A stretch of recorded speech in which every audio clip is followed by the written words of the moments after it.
Hello guys! Kumusta? Today is all about family bonding as we head to Aquaria Water Park in Calatagan, Bulol, in Calatagan, Batangas.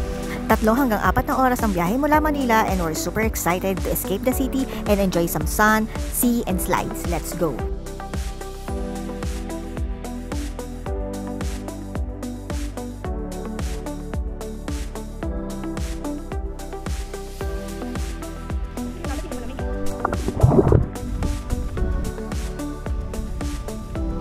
Room tour muna tayo. From the outside, parang beach hut lang siya. Tapos may modern twist. Ang cool ng container van niya na ginawang cabin. Tapos ang daming wood details. Very tropical vibe talaga. Ganito naman ang itsura niya paggabi. The vibe is so unmatched. Tara, let's go inside naman. Ang ganda niya pagpasok sa loob.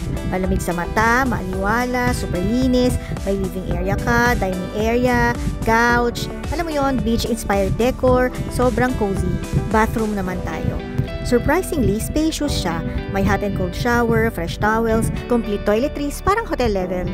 Ang bedroom naman nila can sleep up to 5 people comfortably. Kung barkada kayo or family trip, hindi na kailangan ng extra room, sulit na dito. For a guest of 15, you need to book at least 3 cabins.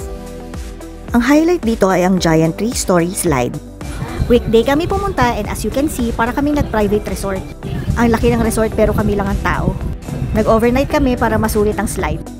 I tried it, and yes, it's just the right mix of thrill and fun.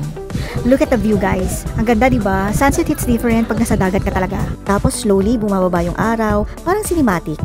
Ito talaga yung moment na mapapaisip ka. No rush, no stress, just you, nature, sound of waves, at saka family mo. Okay, nag-emote na ako. Hindi lang swimming ang pwede nyong gawin dito. Pwede rin kayong mag-volleyball, basketball, bike, walang bayad. O diba, sulit?